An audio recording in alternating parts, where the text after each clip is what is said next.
Karibu sana. Karibu tena siku ya leo. Najua ni siku nyingine mpya ambayo Bwana ameifanya ya ambayo tutasherehekea mimi na wewe, na sherehe yetu ni katika neno la Mungu. Umekaribishwa tena kwenye programu hii siku ya leo. Najua Mungu ambaye atakuwa pamoja na wewe tunapoenda kusikia neno la Mungu. Siku ya leo itakuwa ni baraka kubwa sana kutoka kwa Mungu. Ujiandae, andaa moyo wako. Unaposikiza neno la Mungu angalau upate kitu ambacho kitasaidia maisha yako, kitu ambacho kitaokoa maisha yako. Na bila kuchelewa nitaenda kujiintroduce. Mimi ni Pastor Sylvain kutoka Galilea Fellowship Ministries. Leo tumekuwa na sijafanyia kwa page kwa masababu fulani, na nimependa tushare neno la Mungu sikia leo mimi na wewe kwenye Facebook profile yangu ili kwamba ubarikiwe. Najua Mungu atakubariki, najua kuna neno la baraka ambalo linakuja kubariki sikia leo. Na bila kuchelewa nataka nende nika play wimbo ambao tunaenda kuplay ni kuhusu teme yetu ya leo. Teme ya leo inasema njaa ya Mkristo. Na njaa ya Mkristo tutajua njaa ni nini katika maisha ya kimwili. Tunajua tuna njaa. Mtu akisema anasikia ama anahisi njaa inamaanisha kitu fulani. Kwa hivyo nataka twende tukaingie kwenye jambo hili ili kwamba mimi na wewe tusaidike. Mungu atusaidie siku ya leo kwa kuweza kupokea neno lake. Nataka ujiandae, chukua kalamu na karatasi. Wakati unasikia neno la Mungu kuwa na tabia ya kukamata kalamu ama bike na karatasi unaandika, sababu kile ambacho uliandika mara mingi nasema ni kile kitakusaidia. Nimesema kichwa cha neno ni njaa ya Mkristo. Na njaa tutaelewa njaa vile Mungu atatusaidia kujua. Naenda kuplay wimbo. Huo wimbo unapomaliza kuimba tutakuwa tunajiandaa tunaingia kwenye neno. Karibu sana. Nyimbo ya Bonnie Mwaiteke inasema siku zinakuja. Karibu.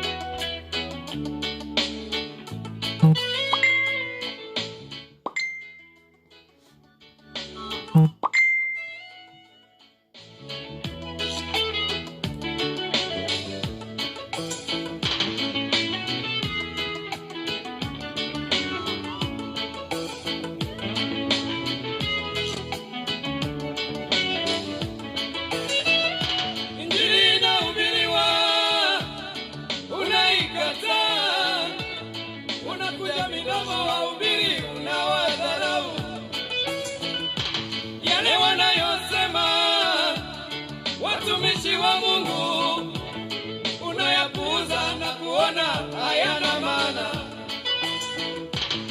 Siku zinakuja mbaya sana mbele yako. Maandiko yanasema neno litatoweka.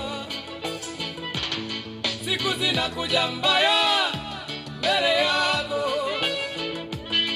Hao wahubiri hautawaona tena. Wachungaji unaowaona kila siku, siku zinakuja hautawaona tena. Wakati huo Yesu atakuwa kanyakua kanisa lake. Utawatafuta kote hautawaona tena. Mikutano ya Injili unayoiona kila kona, utaitafuta kote hautaiona tena. Siku zinakuja mbaya, bora uokoke mapema. Ukichelewa neema itatoweka. Utalitafuta neno hautaliona. Utatamani kuokoka haitawezekana. Utalitafuta neno hautaliona. Utatamani kuokoka haitawezekana. Siku zinakuja utalitafuta neno hautaliona. Utatamani kuokoka haitawezekana. Siku zinakuja mbele yako. Utalitafuta neno hautaliona. Utatamani kuokoka haitawezekana. Utakwenda makanisani utalitafuta neno hautaliona. Utatamani sana Natamani kuokoka, haitawezekana. Utakwenda milimani, nitakuta neno, utaliona. Huku machozi yakikutaka, natamani kuokoka, haitawezekana.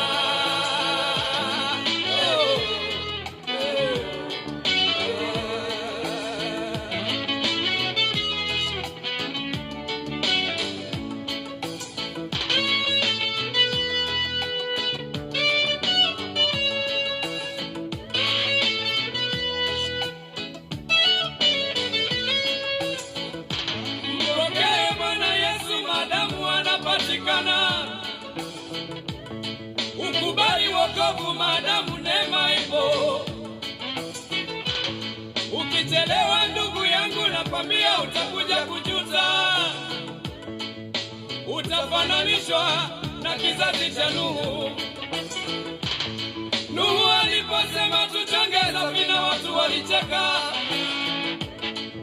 Baadaye walimkumbuka Nuhu.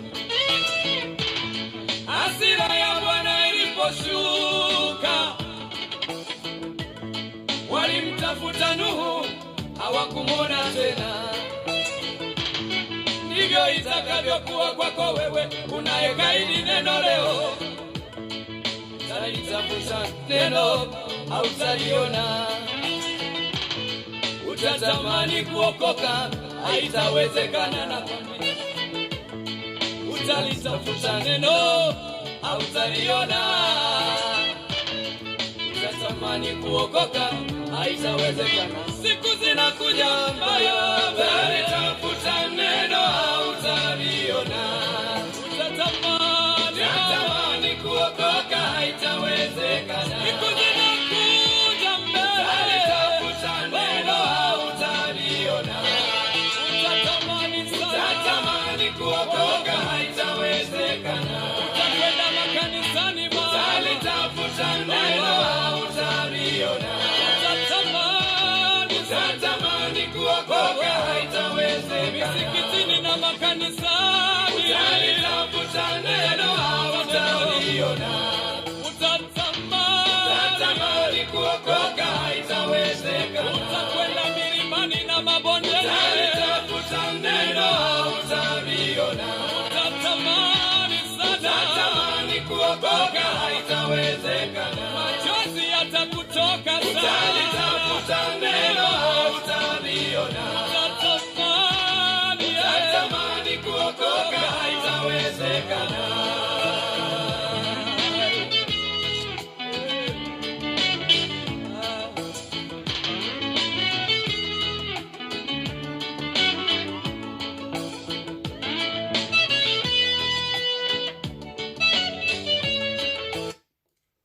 Karibu sana, karibu tena mpendwa ndugu na dada, mahali pote unapotufuata ulimwengu mzima. Tunataka kwenda kusikia neno la Mungu, na nimesema nilipotangulia kasema kichwa cha neno tunasema njaa ya Mkristo. Unajua njaa ni kitu ambacho sana kinakosesha mwanadamu amani. Wakati unakuwa na njaa, ukakosa chakula cha kukula, unasikia unakosa amani kwenye moyo wako, unasikia kosa usingizi. Mtu akiwa na njaa hata kufanya kazi hawezi kufanya kazi. Sababu ya nini? Njaa imeingia katika mwili wa mtu. Na bila kuchelewa, nataka twende tuzungumze jambo kidogo. Unajua mara nyingi katika Biblia kuna mahali Mungu amekuwa akiarifu watu ama kuwapatia warning. Kabla mambo yafanyike, Mungu anakuwa na hiyo tabia. Ni tabia ya Mungu, anaoni watu, anaarifu watu kabla kitu kikuje, kabla kitu kitokee. Na tukizungumza, tukiangalia mfano ya njaa katika maandiko matakatifu, kuna mahali pengi ambapo Mungu alikuwa anaarifu watumishi wake sababu ya njaa. Kama kitu kitatokea, anawaambia njaa inakuja, ama wafalme. Na tukisoma kitabu cha Mwanzo 41 ama Genesis 41, inatuonesha ndoto ambayo mfalme Farao aliipata. Farao alipata ndoto, na Biblia inasema katika hiyo ndoto aliona wanyama 14, wanyama 7. Wanyama 7 wa kwanza ambao Farao aliwaona, Biblia inasema walikuwa ni wachafu sana. Walikuwa ni wanyama ambao wamegonda mpaka hawezi kutamanika hata kulika. Na wale wanyama walikuwa kabisa wabaya. Biblia inasema walikuwa wabaya tena wamegonda. Na mahali pengine akaona wengine wanyama 7 wengine ambao ni wanono, wazuri, wanapendeza. Na Biblia inasema wale 7 wabaya wakakula, wakameza hiyo saba nzuri.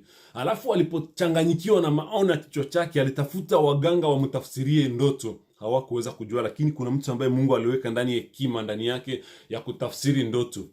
Wakamleta Yusufu, alikuwa kwenye jela, na alipoleta ndoto akamwambia mfalme, hii wanyama saba ambao umeona ni wamegonda ama ni wabaya, itatokea ni miaka 7 mbele ambayo itakuwa ni miaka ya njaa, miaka ya ziki, na ile 7 ambayo umeona ni nono ni miaka ya 7 ambayo itakuwa ni ya furaha. Kwa hivyo ilibidi alete tafsiri ili kwamba taifa wajiandae, wajue ni kitu gani ambacho kitafanyika wakati mambo yatakuwa mabaya, wakati ziki itaingia, wakati matatizo itatokea. Mungu amearifu taifa lake, anaambia muangalie hizo vitu zinatokea. Wewe unapata ndoto na unashindwa kuelewa maana hii ndoto ni nini. Watu wengi, ndoto ni kitu ambacho Mungu amezungumza na watu wengi kupitia ndoto, lakini kwa sababu ya kutokuwa na ufahamu wanapotoka ama wanaendelea tu katika njia zao, na baadaye wanakuja kuangamia. Wakati Yusufu alileta tafsiri ya ndoto, Yusufu alikuwa na hekima, na Mungu aliweka hekima ndani mwake kwa sababu ya kusaidia taifa. Mungu aliweka kitu ndani ya Yusufu ili kwamba awe msaada kwa taifa nzima. Na Biblia inaonyesha vile, ukisoma hapo tu ukiendelea utaangalia vile Yusufu alitumia hekima, vile mfalme walifanya, na vile njaa, kuprevenir njaa. Na sasa tuseme miaka ya njaa imelinganishwa kama na miaka ya detresse, kama vile Wafaransa wanasema, ama miaka ya ziki. Unajua katika miaka ya ziki ni miaka ambayo inatangulia. Ukiona wakati mwingine katika maisha kunatokea ziki ama kunatokea njaa, maanake kuna kitu kingine ambacho kinaandaliwa huko mbele. Yaani njaa ni kitu ambacho tukisema katika maisha ya kiroho, nimesema njaa ya Mkristo ni nini? Ni njaa ya kiroho tutazungumzia siku ya leo. Njaa inatangulia, ni periodi ambayo inatangulia katika maisha ambayo ni ya mzito sana. Kabla mtu afikie makubwa ya Mungu, kuna njaa ambayo inatangulia, kuna periodi kubwa ambayo inatangulia. Ni njaa ambayo tutazungumzia ambayo ina precede ama inatangulia makubwa ya Mungu katika maisha. Na hapa walipojiandaa vizuri, walipojipanga vizuri, walikamata maprecautions za mzuri, njaa ilipokuja, hiyo siku ya raha ilikuja, hawangekuwa na tatizo, sababu waliwaambia kuna miaka 7 itakuja ni ya furaha. Sasa wale ambao watakuwa wametoboa kwenye hii miaka ya ziki ni wale ambao wataingia kwenye hiyo furaha. Na sasa hapo walijiandaa vizuri na wakajipanga kabisa vizuri, na hapo ndio kwenye kunakuwa jambo. Nimesema Mungu anaarifu watu mbele afanye kitu. Kuna hadithi ya wanawake wa 10, mabikira 10 ambao Biblia imesema kulikuwa wale wazuri, wale ambao walikuwa wenye hekima, na wengine walikuwa ni wajinga, wakapewa taa. Hizo taa, wale wapumbavu wakachukua taa, hawakutaka kujaza mafuta ndani, wakaenda tu. Na wakati bwana harusi alikuja, sababu hiyo taa ndio ingewasaidia kwenda kumlaki bwana harusi kwenye harusi. Lakini saa harusi imefika na inafika wakati ya kwenda kumlaki bwana, hao wapumbavu hawakuweka mafuta kwenye taa zao, na wakakuja kujipata sasa wanaanza kujiazima, yakakuwa imekuwa too late. Kwa hivyo Mungu anafanya jambo akiandaa watu. Mungu anafanya jambo akiprepare watu. Usione unapitia hali ngumu katika maisha ufikirie kwamba ni jambo linakuja bure, wala haujafanya kitu, lakini kuna kitu ambacho Mungu atafanya katika maisha yako akikuandalia makubwa mbele. Kwa hivyo ile wakati ya ziki ni wakati ambao mtu anajiandaa. Ni kama vile tunaambiwa kanisa linanyakuliwa, Yesu Kristo anakuja. Kama kuna periodi ambayo itakuwa ni mzito sana, ni ile ambayo inatangulia kunyakuliwa kwa kanisa. Kama hii wakati tunaishi ni wakati ambao imekuwa ni mzito. Ni wakati ambao katika maisha ya kiroho kuna vitu ambazo sana shetani ameharibu katika maisha ya watu, ili kwamba watu wasifikie hiyo miaka ya utukufu. Na hiyo ndio kitu ambacho mimi na wewe nataka tusome siku ya leo. Tunaenda kusoma katika kitabu cha Amosi 8 kuanzia mstari wa 11. Chukua Biblia, soma Amos 8 chapitre 8 verset 11. Nitasoma kwa Biblia Kiswahili. Biblia inasema, angalia, siku zinakuja, asema Bwana Mungu, ambazo nitaleta njaa katika nchi, si njaa ya kukosa chakula wala kiu ya kukosa maji, bali ya kukosa kusikia neno ya Bwana. 12 anasema, nao watatangatanga toka bahari hata bahari, na kutoka upande wa kaskazini hata upande wa mashariki. Watapiga mbio wakienda huku na huku kulitafuta neno la Bwana wasilione. 13 anasema, siku hiyo wanawili wazuri na wavulana watazimia kwa kiu. 14 anasema, na hao waapao kwa dhambi ya Samaria na kusema, kama aishivyo Mungu wako, Dani, na kama iishivyo njia ya Beersheba, hao nao wataanguka, wasiinuke tena. Bwana Yesu asifiwe. Biblia inatuambia kuhusu njaa. Neno la Mungu linasema katika kitabu cha Amos, inasema njaa. Na ukisoma njaa, nimesema Biblia inasema, Mungu amesema atatuma njaa, anasema siku zinakuja. Yaani les jours approche, ni siku ambazo ziko mbele ambazo atatuma njaa. Na hiyo njaa Biblia inasema sio njaa ya kukula, sababu tukikuwa na njaa ya ugali tunakula ili tushibe. Tukikuwa na kiu cha maji tunakunywa maji ili kwamba mwili wetu uwe na afya. Lakini hapa Biblia inatuambia ni njaa gani ambao Mungu anasema atatuma? Ni njaa ya kimwili ama ya kiroho? Njaa ambayo Mungu anasema atatuma, anasema ni njaa ya kusikia neno la Mungu. Yaani ni njaa ambayo iko spiritual, njaa ambayo kila mtu, na tukisema mambo iko kiroho, ni maanake ni mtu ambaye amempokea Kristo kuwa Bwana Mwokozi wa maisha. Ndio huyu mtu atahisi hii njaa. Biblia inasema njaa itatokea na itakuwa ni hatari sana. Umesoma hapo chini, uangalie alama ambazo zitafanya kwenye hiyo njaa. Mstari wa 12 natuambia watu watakimbia huko na huko wakitafuta. Nikisoma katika Mathayo 24 mstari wa 23, inatuonesha vile watu watawaambia, enendeni huko, Kristo yako huko, msiende, msiumbembe, msihangaike, sababu hiyo mambo inabidi ifike, kwa sababu watu watayumba yumba, watu watakuwa na kiu sana. Wanaambia kuna muombaji fulani, kuna mtumishi fulani mahali fulani. Watu watakimbia huko na huko, na wanashindwa kumtafuta neno, wanatafuta kusoma neno, wanashindwa kusoma neno la Mungu, wakienda wakitambatamba. Ni kitu gani ambacho kitafanya mwanadamu ama Mkristo aende anahangaika, apande juu, aende mashariki, aende kaskazini, apande huko kwa kutafuta nini? Wanasema watalitafuta neno, lakini hawataliona. Kwa sababu ya nini? Neno la Mungu limekuarifu mapema, limekwambia usipokesha nitakuja kwako kama mwizi. Nimesema wale mabikira 5 wajinga walikesha, walisahau kukesha, waliingia katika anasa. Lakini wengine walishika mafuta, waliweka mafuta kwenye taa zao, sababu walijua wakati wowote bwana harusi anaweza kuja na tukose kuingia. Kwa sababu ya nini? Walikuwa wamearifiwa mapema, sababu walipewa taa. Ilikuwa na maana. Ni vile wewe na mimi ambao tumepokea neno la Kristo siku ya leo, tumepokea neno la Mungu lililo hai siku ya leo, lakini hilo neno tunalifanyia nini katika maisha? Ni hilo neno ndio litakuja kukuokoa. Kumbuka hapo mwanzo kulikuwa neno. Biblia inasema neno alikuwa na Mungu na neno alikuwa Mungu, na neno ni katika neno kila kitu kiliumbwa. Kwa hivyo mwanzo neno ilikuwa, na hapo mwisho ni hilo neno ndio ambalo litakuokoa wewe. Anasema watakimbia, watahangaika huku na huku, wanaenda kutafuta neno la Bwana, lakini hawatalipata. Bwana Yesu, Bwana asifiwe. Je, ni kitu gani ambacho kitafanya watu wahangaike katika maisha? Ni jambo gani ambalo linaweza kufanya wewe na mimi tuende tunayumba yumba ijapokuwa tumepewa neno la uzima? Watu wanaenda kuzunguka, mahangaiko, kuhangaika. Unaona mtu amehangaika ni mtu ambaye amekosa msimamo, mtu ambaye aliitwa na Mungu, mtu ambaye alimpokea Yesu Kristo kuwa Bwana Mwokozi wa maisha. Lakini kwa ulimwengu wa sasa ambao tunaishi, anakuwa katika kuchanganyikiwa, anakuwa kuhangaika. Leo iko hapa, kesho iko huku. Kwa sababu ya nini? Anasumbuka na kiu. Anatafuta neno la uhai ili kwamba lisaidie maisha yake. Bwana asifiwe. Katika ulimwengu wa sasa ambao tunaishi, watu wanasumbuka sana. Kuna tatizo ya malnutrition spirituelle. Watu wanasumbuka, sio kusema hakuna chakula, lakini unasikia malnutrition sio kusema mtu hakule, mtu anakula, lakini aina gani ya chakula ambayo mtu amekula? Kwa sababu kama bado watu wanahangaika ijapokuwa kuna chakula, maanake kuna tatizo, kuna zingine matatizo kwenye chakula ambacho watu wanakula, ambalo alisaidia watu kupata afya kiroho. Bwana Yesu asifiwe. Watu wameprefere sana kuzunguka, kutafutana na manabii. Watu wamezunguka, tafuta manabii, tafuta miujiza, tafuta Mungu kila mahali.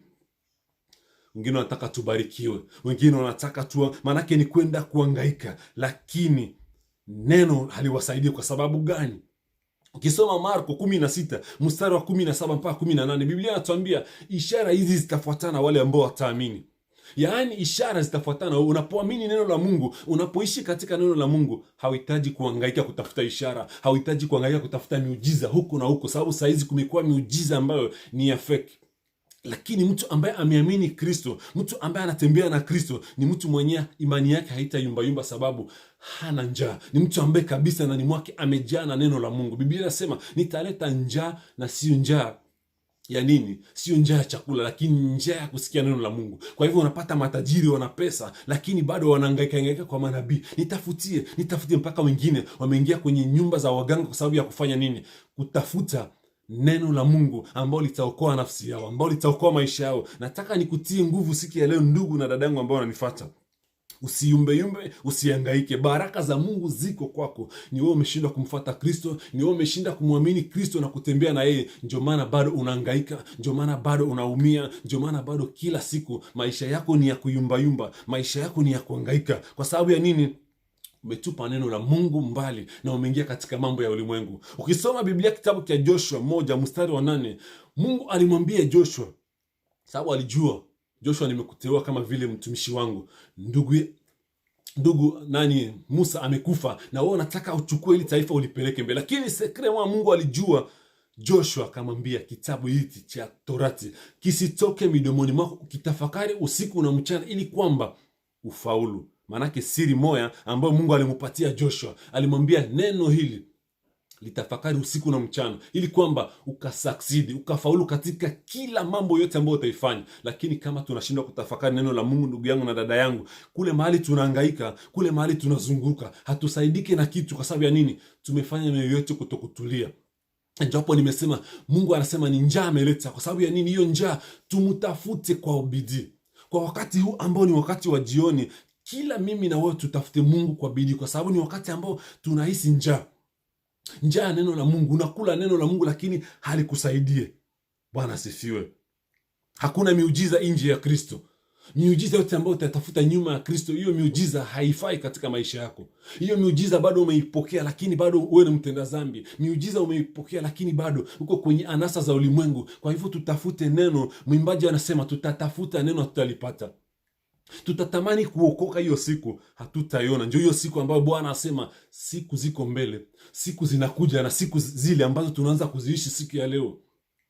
Watu wamekuwa katika maisha ya kuhangaika. Tatizo sio kusema watu hawalishwe neno, hapana. Watu wanahubiriwa neno usiku na mchana. Lakini sasa jambo najiuliza, je, kwa nini watu wanahubiriwa na hawapadilike?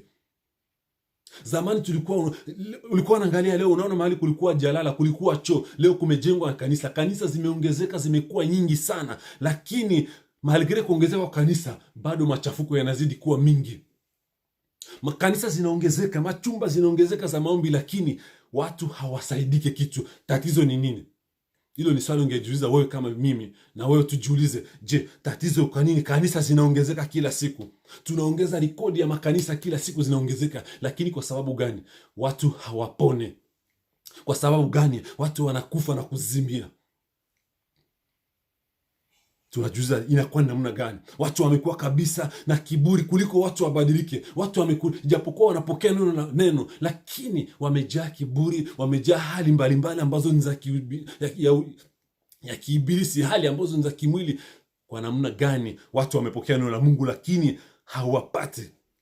Tatizo ni nini? Kalite ya chakula ambao watu wanapokea. Chakula ambacho wamepewa ni chakula ambacho hakifai kwa wakati huu ambao tunaishi. Unajua chakula kinaenda na wakati. Mtoto ni mdogo, kuna chakula anapewa. Mtoto anapokomaa, anapokuwa mtu mzima mwenye anaanza kuaforote maisha, kuna maneno mengine inabidi umwambie ili kwamba akomae juu kama yeye ni mtu mzima. Lakini sasa chakula ambao tunapea watu ni chakula ambacho hata mtoto mdogo haone kama ni kigumu kwake. Tumependeza sana watu, tunaambia watu tunabarikiwa, Mungu anakubariki, Mungu anakuinua. Ijapokuwa wakati ambao tuko ndani, wakati ambao ni mzito sana, periodi ambao tunaishi ndani, dunia tunafika, ni wakati za jioni. Kuna mambo mengine hatuhitaji kuambia watu, inabidi tuambie Yesu anarudi. Kanisa ambalo litakuhubiri kama Yesu hakuji, hiyo kanisa ondoka, toka. Kanisa ambao utaishi ndani hawakwambie kanisa linanyakuliwa. Nataka nikwambie ndugu yangu na dada yangu, angalisho, mahali umesimama sio nafasi kwa umesimama. Uliza Mungu, nataka nisimame mahali nitalishwa neno la Mungu, neno ambalo litanisaidia.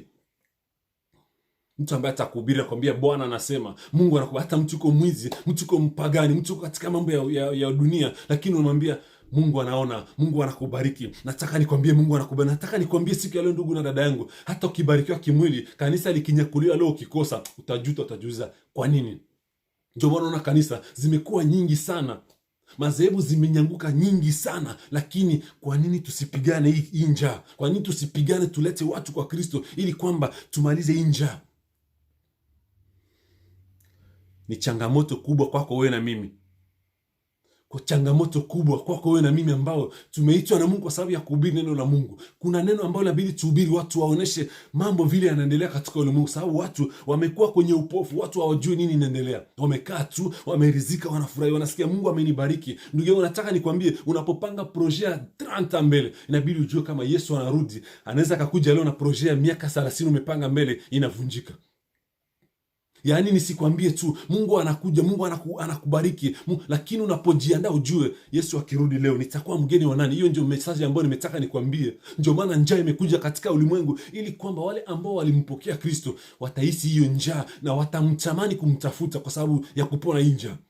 Nimesema njaa inapokuja inakuwa inatangulia glory ya Mungu, inatangulia utukufu wa Mungu mbele. Wakati unaona periodi ya njaa katika ulimwengu sasa tumeishi leo, ni wakati hizi ambazo anasema itakuwa silinganisha na kizazi kia nuru. Watu walihubiria neno la Mungu, wakamwambia gharika itakuja, watu wakapuuzia, wakaona kama ni mapuuzi. Watu wamependa hiyo mambo ya kubarikiwa, kupakaliwa mafuta, hizo vitu ndio zenyewe watu wamependa. Lakini nataka nikwambie siku ya leo una nafasi nzuri ya kujiandaa vizuri. Una nafasi nzuri ya kutoka kwenye hiyo njaa. Kuna mwanamke mmoja Msamaria, ukisoma kitabu cha Yohana 4, mwanamke Msamaria alikutana na Yesu kwenye kisima cha maji. Alikuwa anashota maji.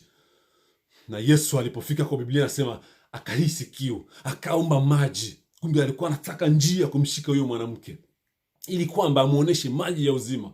Ukiona mabishano ya Yesu na huyo mwanamke, ilionekana huyo mwanamke alikuwa anakunywa maji. Hiyo maji walikunywa maji ya mababu, walikunywa maji ya ulimwengu, lakini maji haikumaliza kiu ndani yake. Nataka nikwambie ndugu, kuna neno la uzima ambalo linataka limalize kiu ndani yako.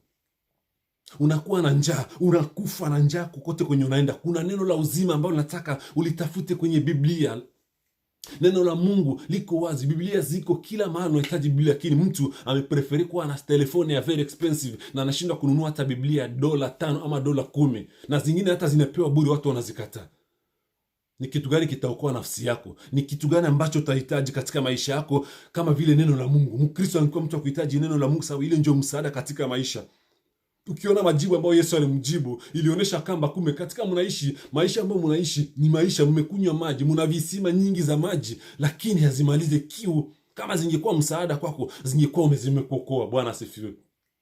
Mtu anaingia kanisani miaka 2, miaka 3, 5, lakini mtu habadiliki. Kwa nini? Tatizo ni wapi?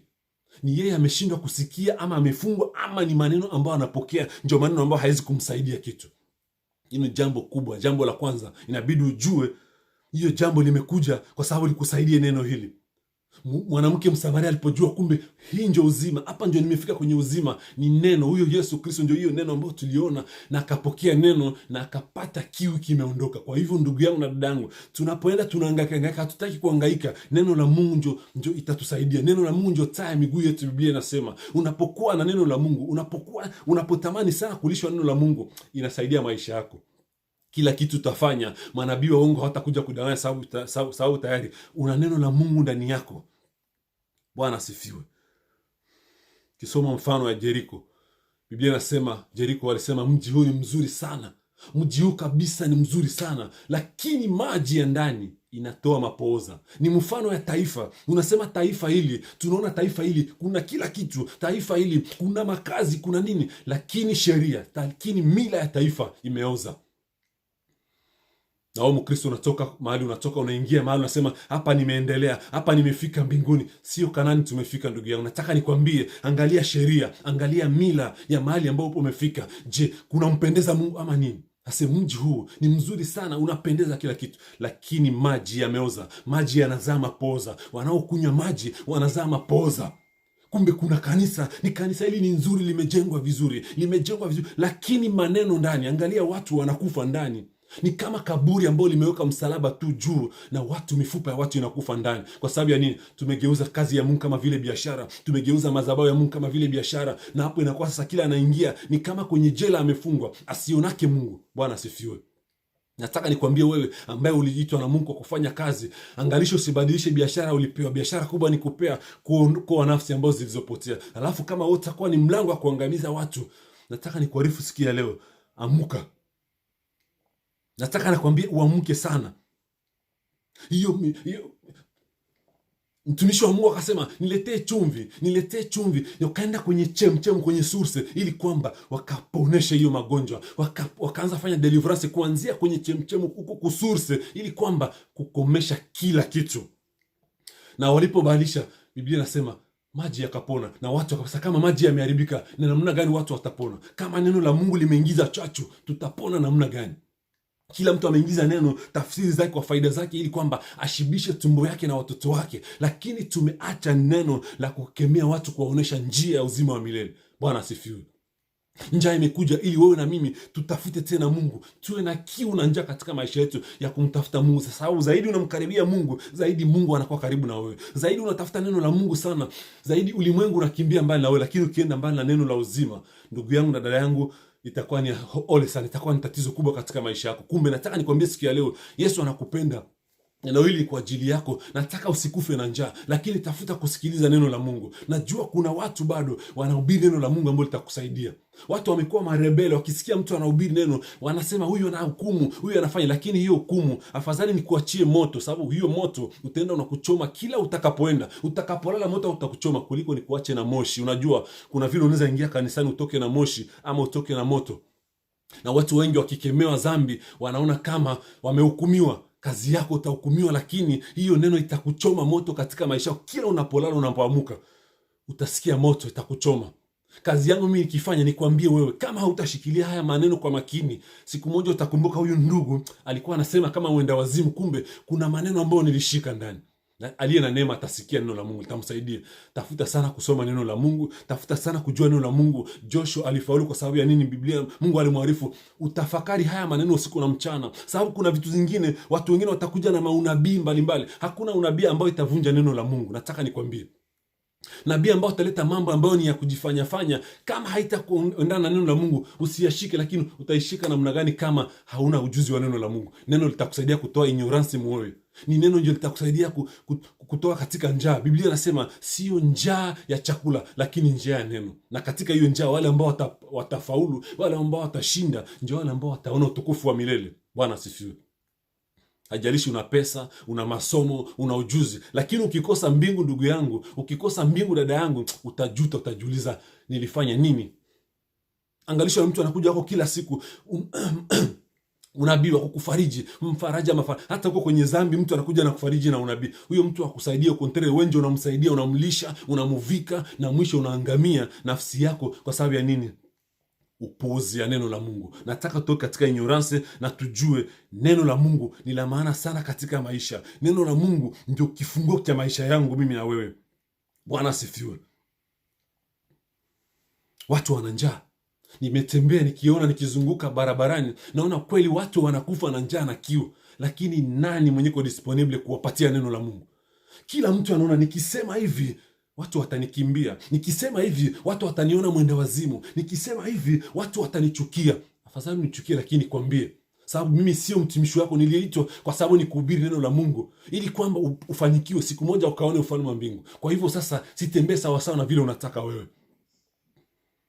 Ninatembea na watu barabara, unakutana na mtu, unasikia uchungu, unaona mtu, unaona hali ya mtu vile kwenye barabara, unaona huyu mtu anakufa. Lakini sasa watu wako busy na biashara zao, watu wako busy kwa biashara. Hana haja na nafsi ya mtu, hana haja na nafsi yako. Ule mtu ambaye anakuambia kila siku Bwana anasema, Bwana anasema, na maisha yako bado inaangamia. Huyo mtu anakuja kwenye biashara, anatafuta pesa kwa maisha yako ili kwamba uangamie. Ndio unapata watu wengine wamekuwa exploited mpaka anafika wakati mwingine anasema hakuna Mungu, anakana Mungu. Kwa sababu ya nini? Alipelekwa kwenye kaburi. Kwa hivyo nataka nikwambie ndugu na dada yangu, kitu kikubwa kitakusaidia neno la Mungu. Hapana kuamini binadamu. Binadamu anaweza kubadilika kila wakati, lakini ule ambaye anakuelekeza kwa neno la Mungu anakusaidia nafsi yako kuiokoa na kuzimu. Anasaidia nafsi yako isiangamie, isiende motoni. Anakuja kwa ajili ya kuelekeza njia ambayo itakusaidia. Lakini watu wanakufa, watu wana kiu kweli, watu wana njaa kabisa. Ukiona watu, ukitembea katika barabarani, unaona kabisa watu wanakufa. Vitu ambazo watu wanazifanya, watu wanakufa. Mtu anasema Yesu, nimeokoka mimi, lakini ukiangalia maisha yake unasikia uchungu, unasema huyu mtu ana njaa, anakufa na kiu. Watu wamekuwa ni kuongea Yesu Yesu Yesu kwa midomo, lakini ukiona maisha yao Yesu hayuko ndani. Kwa sababu ya nini? Na ni watu wamekaa kanisani, watu ambao wamesikia kabisa neno la Mungu, lakini sababu wameshindwa kukemewa, anajua hii ni kawaida. Mambo mengine tumeona kawaida. Kwa sababu ya nini? Tunaogopa kukemewa, ili kwamba tukikemewa tutakimbia, na wale ambao tukikimbia watu watakufa na njaa. Kwa hivyo ole wako kama unategemea mtu, ole wako unategemea mtu ndio atakulisha, ili kwamba usimwambie neno la uzima ambalo litaokoa nafsi yake. Unajua, mimi kukwambia neno inapasha nikwambie sababu. Kwa sababu ya nini? Kama utanitolea, kama utanipa, it's up to you. Unipe usiponipa, mimi ninategemea Mungu. Ni Mungu ninaishi kwa sababu ya Mungu. Siishi kwa sababu yako wewe. Kwa sababu yako ni kukusaidia, ili kwamba uone mwangaza, ukaone mbingu siku moja, na utafurahi, utakumbuka, utasema ndio, huyu mtu alinisaidia, huyu mtu alinikemea ile jambo, ilinisaidia. Unajua daktari wakati anatibu mtu, ukisikia malalamiko ya mtu, ukisikia mtu analia, inakuwa inafurahisha tena daktari. Huyo daktari ambaye amesoma anajua huyu mtu anaumia, manake nimeingiza shindano, imeshika. Kuna kitu ambacho kimeshika ndani. Lakini tunakuwa na tatizo, watu wakipiga kelele, nina give up, siwezi give up sababu ya mtu analia, analalamika. Hapana, hiyo ni symptom nyingine ya kuona mtu amefaulu. Mimi nifanya counseling, na kuna wakati unaenda kwa mtu, unasikia mtu analia, unakwambia mtu akilia usimkataze, sababu hiyo nayo ni hatua nyingine ambayo anafanya. Wakati mtu analia, anaachilia stress inatoka ndani, alafu akitoka ukizungumza naye baada ya kulia, unasikia kabisa amekuwa mtu mwingine. Kwa hivyo mtu akilia, mtu akipiga kelele, hata wakikupiga mawe, ndugu yangu na dada yangu, kama unajua kile ambacho unakifanya, don't give up. Usichoke kuambia watu kweli. Kwa sababu ya nini? Watakupiga mawe. Ambia mtu, kama ataangamie, angamie, lakini siku moja atakumbukwa. Wewe utakumbuka kile ambacho ukifanya. Wewe fanya kile ambacho ukifanya. Mungu alikuita kuhubiri watu, hubiri neno la Mungu. Mungu alikwambia wewe utakemea, kemea. Mungu alikwambia utaonya, onya. Siku moja watakumbuka ile. Walikuwa wanaona maoni yako kama ni ya upumbavu, kama ni ya ujinga, lakini kuna wakati zinakuja utajuta, utakumbuka, nasema huyu ndugu alikuwa amesema mambo. Nataka tuangalie kanisa tunafika wapi. Biblia inasema Elisha alienda mpaka kwenye msingi kule kusursi ya mtoni, ili kwamba akaanze deliverance huko ndani. Deliverance anataka ianzie kanisani, ianzie kwenye madhabahu. Last time nimesema madhabahu imechafuka, hata kwamba ukiombea hata mtu homa kwenye madhabahu hawezi akapona. Kwa sababu ya nini? Madhabahu imechafuka. Elisha akaenda mpaka huko kusursi ya mtoni, njoo kwenye akaenda anzia deliverance. Kwa sababu ya nini? Kama madhabahu imechafuka, hakuta kitu kitazaliwa huko. Kila kitu madhabahu tutazani maozo tu. Elisha alienda mpaka kusurse, njoo kwenye akaanzia kufanyia deliverance. Kwa sababu ya nini? Kama tukifanya deliverance barabarani huku nje, lakini kama huko kwenye madhabahu bado kunaoza, ni tatizo kubwa. Turudi kwenye misingi ya mitume na manabii. Biblia inasema tumejenga kwenye misingi ya mtume na manabii, na mtume na manabii walijenga kwenye neno la Mungu na kwenye maombi. Kanisa tukikosa neno la uzima, kanisa tukikosa maombi, kanisa limekufa. Imekuwa ni uwanja wa wachawi, imekuwa ni uwanja wa ushirikina. Ndio maana turudi kwenye misingi ya neno la Mungu. Nikisoma Matendo ya Mitume 6, mitume waliona, walisema tutaacha namna gani? Tujiokipe sana na wajane, chakula kwenye meza, tuache neno la Mungu na maombi. Ikabidi wateue watu. Kwa sababu ya nini? Tujiokipe sana kwa objective ama misingi, neno la Mungu na maombi. Kanisa kama hakuna maombi ni tatizo. Kanisa kama hatuhubiri neno watu, Yesu anarudi, tuna matatizo, tuko mu distraction.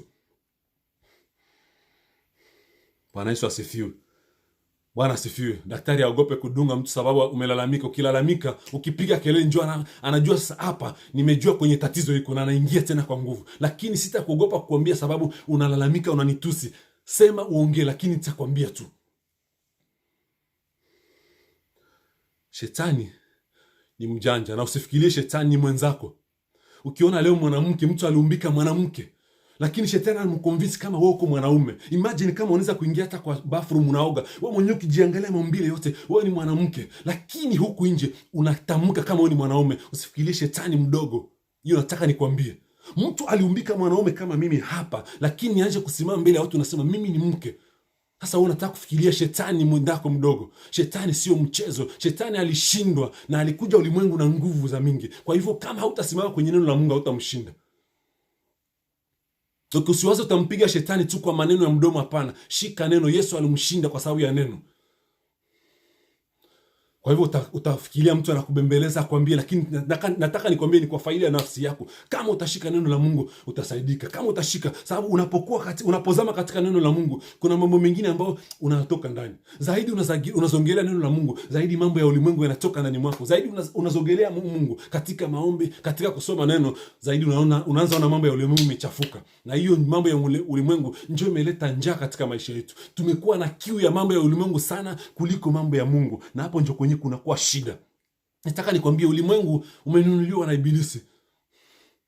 Shetani ameuza ama amenunua, kwa lugha nyingine amenunua kwa pesa. Unajua wakati wa mitume waliuao, wengi waliuao kwa sababu ya nini? Ya kutangaza kweli. Lakini leo mambo ya kuoa imeshindikana. Wameona watu wamependa pesa sana, acha tununue, tupane pesa. Nataka nikwambie kwa information yako, nafsi yako imenunuliwa. Kama hautajiazari vizuri, wewe mwenyewe utafute neno la Mungu, angalisho usikoje kujipata nafsi yako ama maisha yako imenunuliwa. Na jambo moja nitakwambia, nafsi kununuliwa ni kitu ambacho utaelewa. Leo tumeishi kanisa, tumekuwa kanisa tunatamani misaada. Hizo misaada zingine ndio, sio kila mtu ambaye anakupatia msaada ambao anataka kusaidia kazi ya Mungu.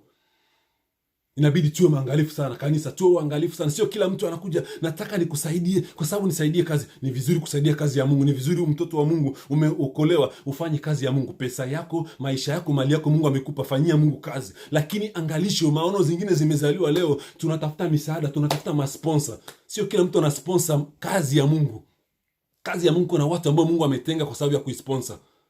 Ndio maana kutana misaada zingine zinakuja, zinaleta division mkanisa, watu wanagombana, watu kwa sababu ya nini? Misaada zimekuja, zimeingia na inaleta division. Kuliko ilete watu pamoja, kuliko isimamishe watu pamoja, inakuja kugawanya watu. Vita zinaingia kanisani, mangumi zinaingia kwa sababu ya nini? Kumekuwa karansi, njaa imeingia. Watu wamekuwa amporte sana na mambo ya ulimwengu, wamekuwa amporte sana na tamaa, kulisha tamaa zao, na wamepoteza msimamo.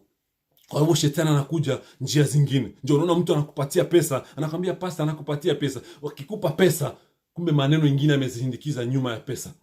Mtu anakupatia pesa, unaanza anakusaidia, kumbe nyuma ya hizo pesa anasindikiza maneno. Ndio unapata vitu vingine maisha zinakwama, haziendelee nini? Kumbe kuna mtu alikusaidia anakupa, ijapokuwa anakupa, lakini anakuambia utabaki mtu wa kuombaomba maisha yako yote. Ndio maana kila kitu, hata unapopokea, ombea kitu. Mtu anapokupa kitu, hata kama ni zawadi, hata kama mtu anakuambia mimi nakupa hii pesa isapoti kazi ya Mungu, ombea hicho kitu. Achilia maneno, sababu maneno inavunjwa na maneno mengine. Hii kitu nakwambia sababu nakijua. Mtu anakuambia nakupea hii pesa, angalia sapoti kazi, anakupa. Lakini kumbe mtu huyo amejaa ushirikina ndani mwake. Huyo mtu anasindikiza maneno na hiyo pesa yake ili kwamba uangamie. Lakini sisi tumejua huyu anakupatia ndio anakuja kusaidia, kumbe anakuja kuua kazi. Na hivyo nataka nikwambie, hiyo misaada tujiazari sana. Kila kitu ambacho kitakutenga na upendo wa Kristo, weka kando. Sijasema misaada ni mbaya, sijasema misaada ni, lakini acha tuziangalie, acha tuzichunguze. Vitu zingine hazikuje sababu wanatupenda sisi, hapana. Vitu zingine zinakuja kwa sababu ya kutuharibu sote. Ndio unapata vitu vingine watu wanaanza kufanya tofauti na mipango na kazi ya Mungu na mipango ya Mungu. Sababu ya nini? Walitamani sana mambo ya ulimwengu. Nataka nifungue kanisa sababu nijulikane, sababu nipate masponsor. Mimi ukiniambia mambo ya kutafutia sponsor juu ya kanisa, nawaambia my dear, uende kwenye magoti na uulize Mungu. Mungu mwenyewe akuchagulie sponsor mwenyewe atakusponsor. Sababu leo watu wamekuwa wengi sana, machafuko yamejaa sana. Kwa sababu ya nini? Kuna kuwa upungufu wa neno la Mungu. Kila mtu iko busy anatafuta maisha yake. Huyu anatafuta biashara yake. Hana time na nafsi yako. Ndio maana nikwambia, last time nilisema kuna umuhimu sana mtu kujiombea. Ukiwa mtu wa kuhangaika, leo niko huku, mniombee, niko huku mniombee. Kwa nini wewe Roho Mtakatifu aliye ndani mwako unamfanyia kazi gani? Kwa nini usifanyishe huyo Roho Mtakatifu ndani yako? Huyo Roho ambaye anafanya kazi ndani yangu, ni huyo Roho anafanya kazi ndani yako. Mungu anaweza kutumia mtu ambaye huenda ana mwito mkubwa saa zingine ya kuomba, lakini amekutana kwanza unaomba. Sababu inabidi wewe kwanza uko kwa maombi ili kwamba Mungu atume mtu, angalia huyu binti wangu amesumbuka, wewe ndio kamuombe. Lakini ya maana, priority number 1, ujifunze kuomba. Ni priority ambayo mitume walipewa. Mwende mkafunze watu. Nendeni ulimwengu mkafanye mataifa kuwa wanafunzi, mkawafundishe. Tufunze watu kuomba, tufunze watu kusoma neno la Mungu, watu wakuwe self-reliant ama kujitegemea. Watu wasitegemee kabisa. Mimi ukinitegemea leo ni kifa, utategemea lako litaenda wapi? Ijapokuwa hata mimi ninapohubiri neno la Mungu, nina changamoto zangu zingine ambazo maombi yako yanaweza kunisaidia mimi. Lakini tumefunzwa leo kama Tukwe tunapanga line kama tunaenda kupokea chakula ya UN, watu wamepangana kwa mstari, mnaenda kwa maombi. Japokuwa kuna muda ambao unaweza kuwa una muda mzuri wa kucheza, una enjoy, unaenda mapaki unacheza, muda kukaa na Mungu, presence ya Mungu hata saa mzima unaikosa. Najua kuna hitaji sana. Kanisa tunahitaji waombezi, na muombezi sio mchungaji tu. Na wewe pia unaweza kuwa muombezi, unaweza kuombea kazi ya Mungu. Biblia inasema tutakapopiga mchungaji kondoo watatawanyika. Yaani kuna nguvu, kuna nafasi ya wewe kuombea mchungaji wako. Bwana asifiwe. Kwa hivyo watu wamepea misaada, wametafuta misaada ili kwamba wanaona misaada nje imekuwa njia, unakutana shetani analeta hizo vitu vya kuleta distraction kwa watu. Wengine hata mpaka leo unakutana mtu anasema mimi ninalipa mshahara. Sio vibaya kulipa mshahara. Kama wewe ni mchungaji na umeajiriwa kulipa mshahara, angalisha usipewe job description. Ama usipewe description de tâche wanakuambia hii utafanya na hii hautafanya. Hii mambo yako saizi ulimwengu inajaa. Mtu anakuambia nitakulipa $5,000 kwa mwezi. Wewe mchungaji utalipa $, lakini vizuri. Wenda sasa Mungu amekukumbuka. Angalisha usiambiwe uhubiri haya na usihubiri haya. Hiyo vitu ndio zinaua watu sasa leo. Wanakuambia hii maneno ukihubiri hapa unahukumu watu, na sasa ukihukumu watu Mungu ndio anahukumu watu, wewe hauna kazi ya kuhukumu. Sasa watu wamepangiwa kalendria ya kuhubiri, nasema utahubiri hapa na hapa usihubiri. Na hizo vitu zinaua sasa kanisa leo, ndio watu wanakufa na kiu na njaa, kumbe nafsi yako imenunuliwa na pesa tayari. Kuna ndugu moja tulikuwa tunasoma somo la Ufunuo wa Danieli. Miaka imepita karibu miaka 14, na huyo ndugu tulipokuwa tunasoma, siku moja yeye ni headmaster, anafundisha shule fulani. So ni headmaster ama director wa masomo, anasimamia shule kubwa. Na huyu ndugu tulikuwa tunaenda darasa la kila siku, tunajifunza ufunuo, unabii, mambo ya unabii. Siku moja sasa walikuwa katika cell group ama hiyo cellule de priere, akaanza kuhubiri neno. Akaanza kuonesha watu ufunuo wa Danieli. Anaanza kuonesha mambo ya ufunuo. Ndugu mmoja alikuja, ni kiongozi mkubwa wa kanisa. Ni kanisa, hiyo shule ni shule ya kanisa fulani. Muongozi mmoja alikuja huko, akafika watu wanaubini, kama alikuwa amemwambia huyu ndugu kuna mafundisho anaanza kutuletea huko ndani. Alikuja tu akitembea, akakutana kwenye ubao kutablo ameandika. Akamwambia ndugu, akamwacha. Akimaliza anamwambia sasa, wewe unajua kanuni zetu sisi, unajua kanuni la kanisa letu, wewe ni kiongozi kwenye hii shule, unajua kama hii shule ni ya kanisa, mafundisho mengine hatuyataki hapa, tuna doctrine zetu. Kwa hivyo wenda mtu alitoa pesa, anasema nitawajengea shule, nitawajengea makanisa, lakini shurti ni moja. Ndugu yangu, kataa mambo na mashurti. Hiyo ndio imeua watu leo. Unapata mtu anahubiri neno la Mungu, ukimwambia mambo ya Roho Mtakatifu anakuambia hiyo mambo hayuko. Ukimwambia mambo ya kanisa kunyakulia, anakuambia hiyo mambo ilipita na muda. Ukimwambia mambo ya toba ama mambo ya Mungu atusaidie. Mungu atusaidie. Unapofanya maamuzi, tafuta sana neno la Mungu. Hata kama utaenda kanisani, hata kama utaenda kwa manabii ambao ni waongo wakikudanganya, sababu ya ujuzi wa neno la Mungu utakusaidia, utajua. Sababu kumekuwa watu wengi, biashara imeingia katika ulimwengu. Biashara zimeingia hizi ni kwa ajili ya kuua nafsi yako na yangu, tusionake Mungu. Sasa kama mtu akiambiwa ufundishi hapa na usifundishi hapa, maana yake ni kuambia huyu mtu umfunge tu, asipatae kuona uzima wa milele. Huyu mtu akae tu kipofu maisha yake, asionake uzima wa milele. Kwa sababu ya nini? Ni ngumu. Unaingia kanisani, unatoa pesa, unatoa 1/10, unafanya kila kitu chote, lakini maisha yako ni hapo hapo, haibadiliki, hakuna kitu. Jambo ni nini? Kalitia message. Ingine tunaima watu message kwa sababu ya nini? Wakijua kweli hatutawapata tena. Wakijua kweli basi watakimbia. Wakijua kweli itawachoma na watakimbia. Nimekwambia angalau mtu aende na moto kuliko aende na moto, sababu hiyo moto itakuwa inamchoma kila kwenye anaenda. Atakumbuka hiyo neno ulimwambia. Kuna mwingine unamwambia neno, anakutusi, anakuchamba mpaka unasikia unaibika. Lakini unamshukuru Mungu kwa huyu mtu amenitusi. Unajua mtu akikuchamba maana yake kuna kitu ambacho amepokea. Mtu hawezi kukutusi kama hajapokea kitu hapa. Ukisikia mtu unamwambia neno la uzima, unamkemea dhambi, anakutusi, shukuru Mungu. Kwa sababu ya nini? Kuna kitu kimeingia katika maisha yake, na hapo ndio kwenye kuna kuwa shida.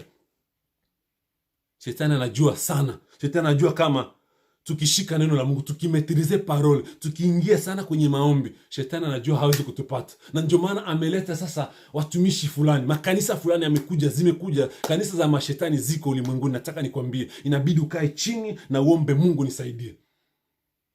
Wengine walianza na Mungu lakini wamenunuliwa kwa pesa, mpaka wanaanza kupepoa Biblia. Akiona hapa anasema nikisema hapa itakuwa ni shida. Maanake mambo ya Roho Mtakatifu inakufa. Roho azungumze tena, hawapatie Roho nafasi ili kwamba azungumzie makanisa. Ninakuja kwako leo nikwambie, ondoka katika hali ya njaa. Ni wewe mwenyewe utaamua kutoka katika njaa ulio ndani. Ingalama haijalishi popote unaenda, lakini hili neno la Mungu utakapolisoma, unapoingia katika hali ya maombi, utajua njia ambazo utatembelea, ambazo zitakupeleka uzima wa milele. Nataka nikwambie itakusaidia sana katika maisha yako. Utajua utatembea njia gani. Ni neno la Mungu ndio litakusaidia, kama vile Joshua alitoboa. Joshua alipambana vizuri na alifika mwisho mzuri. Kwa sababu ya nini? Alishika neno la Mungu na alitembea sawa sawa na ile neno, na alipata nguvu siku baada ya nyingine. Ndio maana nataka nikwambie ni neno la Mungu ndio lenyewe litakusaidia. Nataka nizungumze alama ngani tofauti ambazo zinaonyesha mtu, zinasaidia mtu. Tukisoma hapo mstari wa ngapi? Mstari wa 13. Hapo Amos 8:13 inasema, anasema vijana wazuri watahangaika, wataanguka na kiu. Kwa sababu ya nini? Kuhangaika, kiu. Vijana, inasema vijana, wasichana warembo, vijana wa bogari wazuri watahangaika, watazimia kwa sababu ya kiu. Na hiyo jambo ndio shida sana. Unajua kuna masemptome, inabidi ujue symptome za kiu. Unapoona mtu hautaki hata kujiuliza maswali, ukiona tu maisha ya mtu unasema huyu anakufa na kiu. Nimekwambia, nimepita barabara, unapata watu viu wanakufa na kiu sana. Maisha ambayo watu wanaishi nje, unasikia inakuletea uchungu. Unasikia uchungu sana. Symptome ya nani? Malnutrition spiritual, ama symptome ya famine spiritual ni nini? Unapotembea, nimesema, unapoenda unakutana watu wamejaa barabarani. Sana sana hapa Ulaya, hizi nchi zimeendelea, ndio unasikia uchungu sana. Unasikia ni uchungu sana mtu. Sasa afadhali kwetu unakutana mtoto mdogo, unaweza hata kuchukua hata mtoto umshike umweke kwa nyumba yako, lakini watu wazima barabarani, unaangalia maisha ya watu, unasema hawa watu wanakufa na kiu na njaa. Wanakosa mtu akuja kuwahubiri neno la Mungu. Wanakosa mtu ile moto, ile vitu tunafanya mahali popote huko ndani. Tuingie barabarani, kuna watu ambao wanaangamia huku nje, na Mungu alikuita kwa sababu ya hiyo jambo, lakini umelalia unasema niko na muda wangu naenda, niko na shift za usiku, niko na shift za safari. Japokuwa kuna watu, kile kipaa ambacho unasumbua watu kila siku kinafanya kazi gani usipoenda kutafuta wale watu waliopotea? Tumeshinda tunasumbuana usiku na mchana, mimi. Endea barabarani, kuna watu ambao wanakufa. Hiyo ni alama kubwa, ni symptom. Unapotembea hata kwa gari yako, unaona watu barabarani, unasikia uchungu, inaleta uchungu. Unasikia watu maneno wanazungumza Jesus kwa mdomo, wanazungumza Yesu kwa mdomo, lakini maisha ambayo wameishi ni machungu sana. Siku nyingine nilikuwa natembea barabara, nilikuwa nahubiri, nikapata watu walikuwa wamekaa stress, wa homeless, walinitusi. Nawaambia mwende kanisani, wanaambia nyinyi mko mnakuja kutuita twende kanisani sababu ya kutuexploit. Walinitusi madharau mpaka nikasikia aibu. Nikaelewa tatizo ni nini. Hawa watu waliishi fasi, walilishwa neno la Mungu, lakini neno waliopewa ilikuwa ni tofauti. Walinitusi, kunizaraulisha mpaka nikasikia aibu. Nilikuwa nachukua hiyo sandboard, nikasimama tu nikiwaangalia, nikamwambia Mungu, kweli kumbe watu wanazimia, kumbe watu wanakufa. Maneno walikuwa wanazungumza ni mazito, unasikia ni mazito. Kuna mambo mengi ya kweli wanazungumza kwa sababu ya kanisa, lakini inaleta uchungu, inaleta aibu sana. Nikasikia aibu katika moyo wangu. Kwa hivyo unapoona wale watu barabarani, sio wote wamekuwa kwa sababu walifanya vibaya, wengine walikuwa torture. Ndio nakutana wale watu wanahitaji neno la Mungu. Wanahitaji mtu ambaye atakuja na kitu tofauti ya kile ambacho walikiona. Na hiyo itakusaidia sana. Utajua huyu mtu anakufa na njaa. Huyu mtu anakufa na njaa. Unaona watu leo katika nchi zimeendelea nakwambia, mwanamke ako kwenye ndoa, ako na freedom ya kuwa na mwanaume wa nje. Inaeleweka. Mwanaume yuko kwenye ndoa, iko na freedom ya kuwa na mpango wa kando. Maana hizo vitu, na hao watu wanaingia kanisani, tunaingia kanisani, lakini mtu anajisikia freedom, nataka freedom. Nikwambia, unajua freedom kwa Kristo, freedom ni kuambia chagua njia moja, lakini katika ulimwengu hiyo freedom inakuja kukuangamiza. Na sisi wengine tumeanza kuhubiri freedom hata kanisani, kuambia watu una uhuru ya kufanya mambo. Nataka nikwambie, hii jambo unalifanya, umeolewa mke wa mtu, heshima yako ni mume wako, heshima yako ni mke wako, lakini unapata watu huko nje wanagaragara tu. Na akifika kanisani, huyo ndio mama anatoaka kanisani, huyo ndio baba, kanisa lote ndio amelijenga. Hata kemewa kwa sababu ya nini? Huyo ni sponsor wa kanisa. Nataka nikwambie dada yangu, kama wewe ndio huyo sponsor, huyo mtu akusaidie maisha yako, unaenda jehanamu. Chunguza maisha yako na usome neno la Mungu likusaidie. Hakuna mtu atakwambia unaenda mbinguni kwa sababu anakupigia mikono. Unajua mtu akikwambia nenda mbinguni na yeye mwenyewe haendi, anakusaidia ni kumbe anakwambia kuja tu, tuangamie pamoja, njoo asili ya shetani. Huyo mtu amenunuliwa tayari. Nafsi yako hakikisha hiyo nafsi inaangamia, usionake mbingu. Ndio misio ya shetani. Ukiona mtu amekuwa sana tamaa ya pesa, hii tamaa ndio imefanya watu wengi wanaangamia. Wengine sio kusema hawana pesa, lakini kutokuridhika na maisha ndio imefanya watu wengi wanaangamia. Shetani ameshika watu sana kwenye mitego. Kwa hivyo nataka nikwambie, unapokuwa kwenye ndoa, umeoleka, wewe ni mume ama mke, inabidi ujue kuna sheria, kuna kanuni. Otherwise utapata laana zingine, utalaaniwa. Kuna laana ambazo zinatembea katika maisha yako. Tafuta neno la Mungu litakusaidia. Tafuta neno la Mungu lio msaada katika maisha yako. Nataka ndiye kujambo la tatu, vijana. Unapoona vijana wengi wanaingia kanisani, nao ni symptome nyingine. Unapata vijana wanakuja kanisani, wanaimba vizuri, wanacheza vizuri, lakini unapata huku nje wana mipango zingine. Unasikia huyu msichana ametoka kwenye nyumba ya wazazi wake, anaenda anakaa tu na mwanaume miezi 6, mwaka mzima. Wanajifunza maisha. Hizo vitu ni machafuko, hiyo vitu zimeoza. Na kama unaingia kwenye madhabahu na bado hiyo mambo inakubalika huko ndani, hapo ni kaburi umezikwa. Nafsi yako imenunuliwa hapo tayari. Unaingia kanisani, wewe unaimba kanisani, unaongoza kwaya ama vijana, na huku nje ukitoka unaenda kwa boyfriend, unaishi hiyo maisha, ni uzinifu. Hiyo nayo ni alama. Unapoingia mahali unasikia hizo vitu ziko, kemea hiyo roho. Siku nyingine nilitembea mahali, naona vitu zinafanyika. Naambia wewe mtu, naambia unaweza kunipatia nihubiri vijana? Akaniambia hapana, hapa tunalinda sana. Unalinda, kumbe wanajua vitu ambazo wanalinda. Vijana wana pesa, wale ndio wanasimamia kanisa vizuri. Kumbe kama ukikemea hawa watu unapoteza biashara. Nikaona kumbe nitaenda polepole. Lakini nataka nikwambie, unapokuwa katika hii maisha, unaingia kanisa, unacheza, hiyo mikono unakupigia ni kukuangamiza, kutupa kwenye shimo. Unajitoa wewe mwenyewe, umejipatia. Unaishi na mume, unaishi na mwanamume kwenye nyumba, unaishi na mtu kwenye nyumba, na mnasema no, tumeokoka, tunampenda Kristo, tunamtumikia Mungu kanisani. Hatuende mbinguni sababu tunaimbia Mungu, hatuende mbinguni sababu tunamtumikia Mungu kanisani, lakini tunaenda mbinguni kwa sababu tumeishi maisha ya kumpenda, ya kumogopa Mungu. Na ndio maana nimekwambia, ndio maana watu wanakufa na kiu. Ukiona mtu kama huyo mtu anapanda kwenye madhabahu, ujue pale kuna laana. Ujue kama hapo kuna matatizo, kuna kiu ya sana. Hata viongozi wa kanisa wanakufa na kiu wenyewe na hawajui. Wao kwenye kiu wanahitaji kulisha neno la Mungu ili kwamba wasimame na kukemea vitu kama hizo. Hizo ndio machafuko. Shetani anakuja kwa kusabote kazi ya Mungu kwa sababu yana pesa. Unajua mtu ambaye amemwamini Kristo sio maskini. Na tatizo sana, kuna tatizo kubwa katika maisha. Kama umeitwa na Mungu na ujijue, uko na tatizo kubwa. Ndio shetani anakupeleka kila mahali. Shetani anakuja kwa ule mtu ambaye anajua kuna kitu. Shetani akikuja kwako, maana yake kuna kitu ambacho uko nacho. Wewe unaweza kujiona mimi ni maskini, sina nguo, sina nyumba, sina nini. Lakini shetani anakuja kwako kwa sababu anajua kuna kitu ambacho umebeba. Kile kitu ndio utajiri ulio nao. Lakini kwa sababu ya nini? Tumetamani sana ulimwengu, tujulikane na ulimwengu, dunia watujue. Ndugu yangu, angalau nijulikana Mungu shinda hata president wa Canada mzima anijue. Sababu Mungu akinijua, kibali changu kila mahali nitapiga hodi, nitafunguliwa sababu nimejulikana na Mungu. Lakini sisi tumetaka tujulikane na watu wako karibu na sisi ili kwamba watu hudumie. Bwana asifiwe.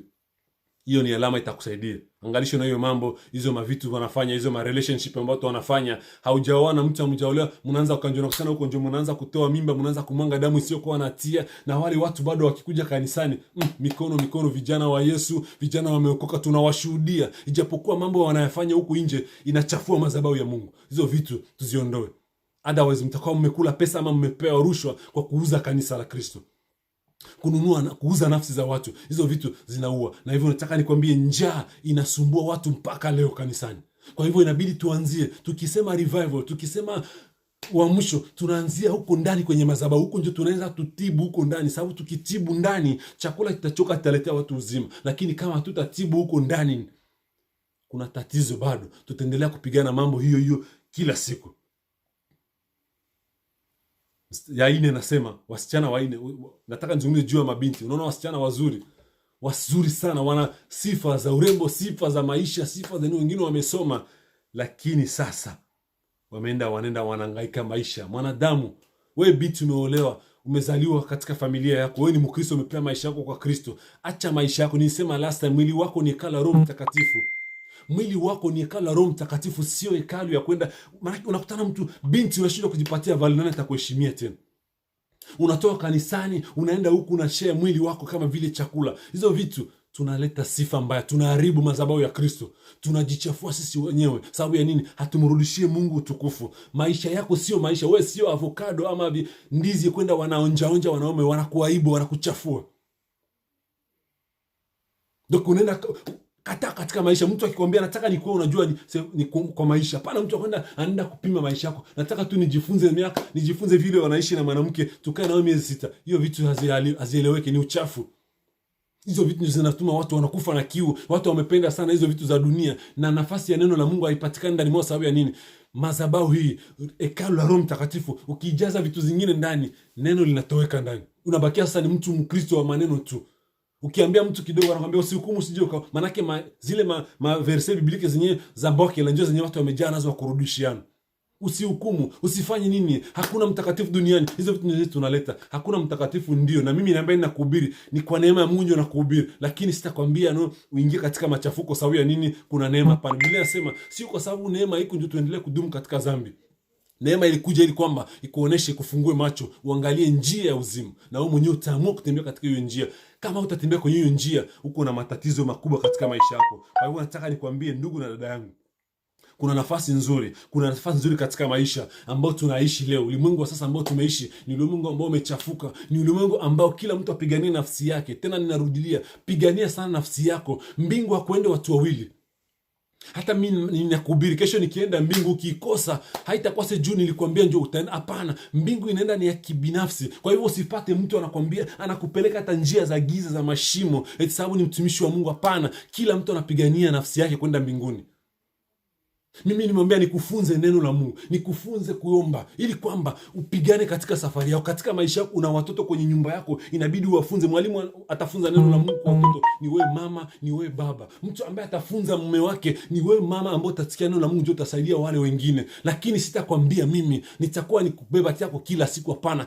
Lengo langu ni kukufunza ukue independent, ukue self reliant, ili kwamba familia yako itafaidika. Uenda Mungu amekuokoa katika familia yako, na Mungu anataka uwe mwombezi wa familia. Mungu anataka uhubiri injili katika familia yako. Sasa nani ataiokoa? Kwa hivyo ni siku ambayo tunapaswa tusimame. Njaa imeingia katika ulimwengu, watu wanakuja kwa faida zao, wengine wanakuja kwa sababu wana njaa za kimwili. Sasa anataka ashibishe njaa za kimwili. Ndio unakutana watu wamekuwa tu ni mandoto. Mimi ninanunua ndege, ninanunua sijui limuzine, na vile vitu tunazinunua tunazipeleka wapi? Kama Mungu akitaka tutazipata tu. Tafuteni kwanza ufalme wa mbingu na haki yake. Biblia inatuambia mengine yote itazidishwa. Hatuna haja ya kusumbua kwa vile vitu zingine. Tutafute ufalme wa mbingu, sababu leo parapanda ikilia, mbingu tutaingia na hizo vitu zote tutaziacha hapa chini ya jua. Wangapi wanakufa? Nataka uangalie vile mtu anakufaka, kila kitu chote kinabaki. Ulikuwa mtu wa kiburi, ulikuwa mtu wa kujiinua, ulikuwa mtu sijui ya nini, unakuta vile vitu ulikuwa unakimbizana nazo katika ulimwengu, unakosa hata muda kutafuta Mungu. Nataka nikwambie dada yangu, ndugu yangu unanisikiliza, tafuta muda kumtafuta Mungu. Hakuna siku shetani atakupatia nafasi ya kumtafuta Mungu. Unapokuwa na wiki mzima, kuna siku 7, angalia hata siku moja useme na mimi hii siku, hata kama huenda saa zingine kuna confirma katika nchi umeishi ndani, angalia hata muda, ukae chini hata nyumbani dakika ngapi, saa moja na Mungu, inakusaidia sana katika maisha yako. Huenda saa zingine hujue kuomba siku mzima. Mtu aliombaka mwezi mzima alianzaka na saa moja.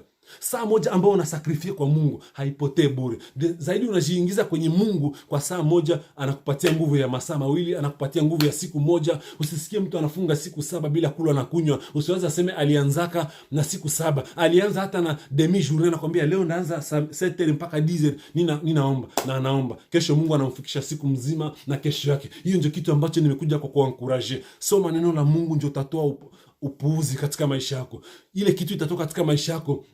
Distraction ni katika neno la Mungu ndio itaitoa. Lakini kama hautamtafuta Mungu, Biblia inasema katika Isaiah 55 kuanzia 6 mpaka 7, inasema mtafute Bwana bado anapatikana, tumuite bado anaweza kutusikia. Bwana asifiwe. Ase tumuevoke, sababu kutafika wakati nyingine tutamtafuta Mungu na tutampata. Kutafika wakati nyingine tutatafuta watu wa kutuhubiri neno la Mungu na tutawapata. Ile kitu nataka nikwambie, tutalia, tutatafuta neno la Mungu, tuko tunapuuzia. Wahubiri wanatufuata kila kona, wengine wameenda mpaka Musoko kuhubiri, wengine wanakufuata mpaka kwa recreation park, wengine sijui wapi. ile wale watu hawafanye muda, hawaponde muda bure. Kuna kile ambacho wanajua wanafanya, wana complete. Akikwambia neno la Mungu anasikia mambo yake yameisha. Sasa ni wewe mwenyewe ufanyie nafsi yako kazi. Niko hapa kwa sababu ya kukwambia amuka sana, toka katika usingizi. Siku zinaenda, siku zinakuwa mbaya. Mtu mwenye atakwambia sema mambo itakuwa tena vizuri, mambo ambayo kwenda inakuwa mbaya zaidi. Siku zinaenda zaidi, mambo yanaendelea kiharibika.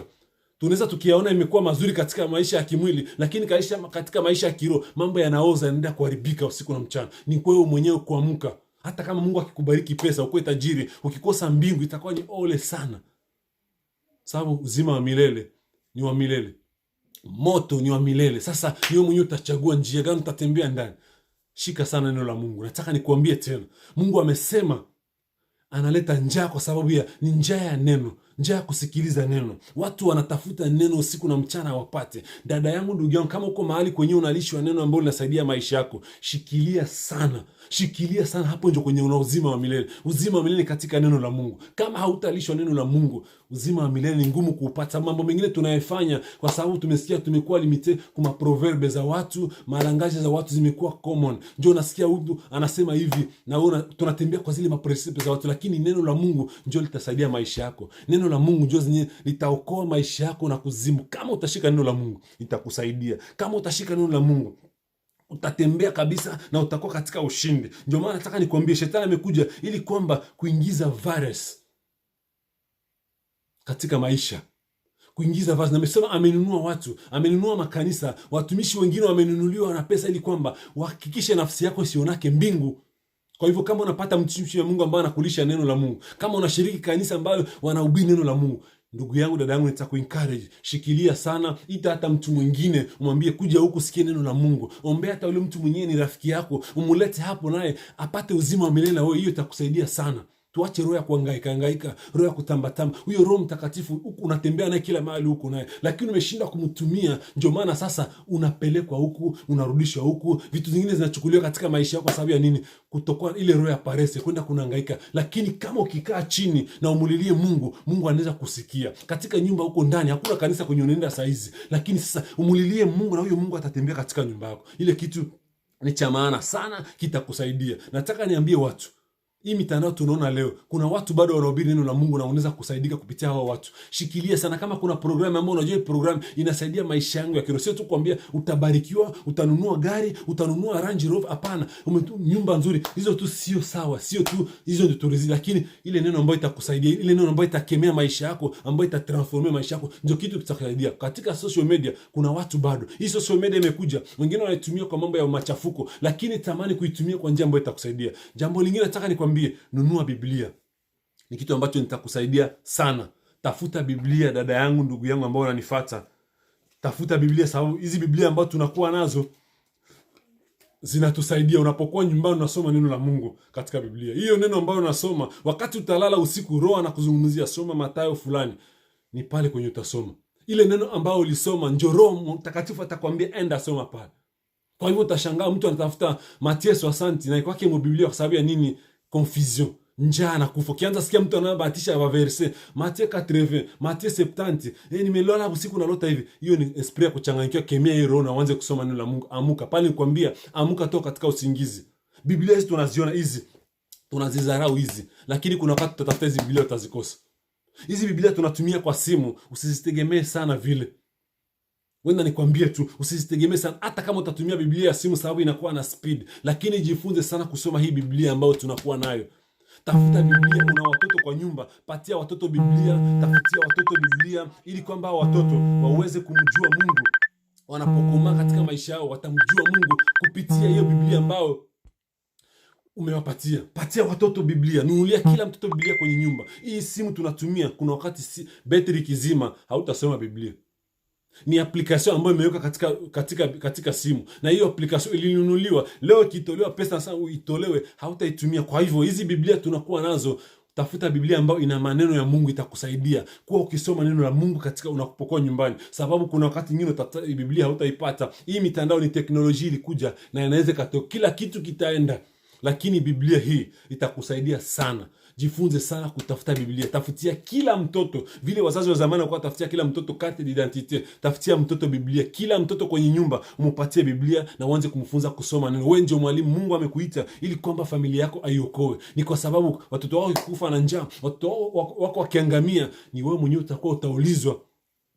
Angalau wataangamia wazunguruke, lakini watakuwa nakumbuka mama alikuwa anatuambia hivi, baba alitufunzaka njia ya Mungu, baba alifanya. Kuna wale miongoni mwao ambao wenyewe utaganyia na watakuwa wanamlilia Mungu. Wakati watakuwa wanaangalia, wakati ulikuwa na shida kwenye nyumba, mama alikuwa anapigaka magoti na solution na kuwa. Kuna wale wachache wenyewe miongoni mwao watashika hiyo line, na kesho wenzao wakitaka kuchanganyikiwa watawaambia, mkumbuke baba na mama, tulikuwa tukipata shida, tulikuwa tunakaa kwa magoti. Lakini ukianza funza watoto, mwende muhangaike, mkamate mvoyage fast fulani, kule ndio kunaombewa, kule kunaombea.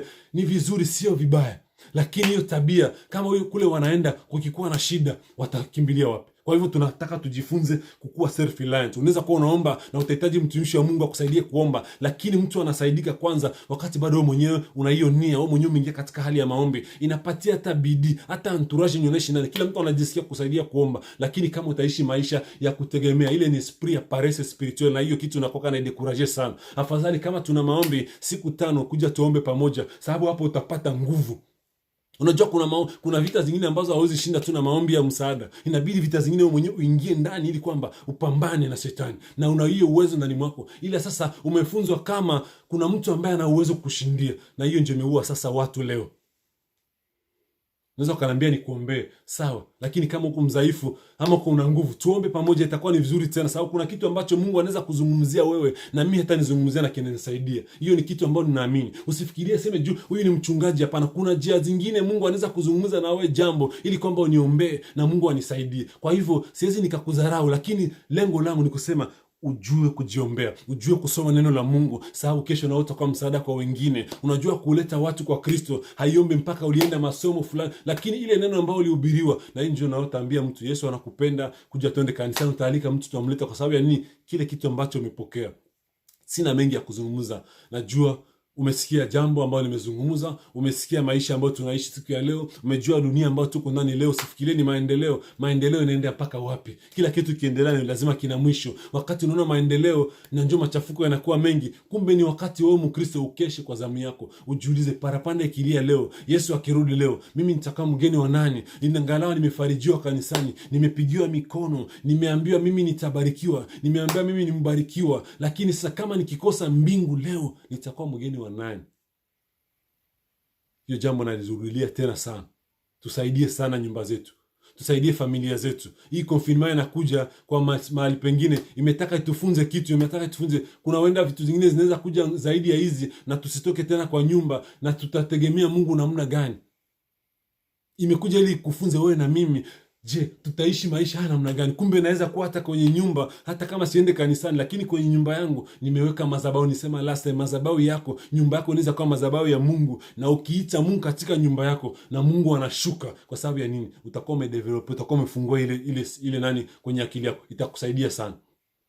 Kwa hivyo Mungu amani akubariki. Acha uwe na wiki ya amani na salama. Acha uwe na wiki ya mafanikio. Acha Mungu akupatie kiu tena kwa neno lake. Acha Mungu akupatie tena njaa ya kumtafuta. Mungu akupatie kile kiu ambacho ni kiu takatifu, ili kwamba ukapate mambo. Najua mambo ya ulimwengu ni mambo ambayo tumekula sana, tumechezea sana, lakini haimalize kiu katika maisha yetu.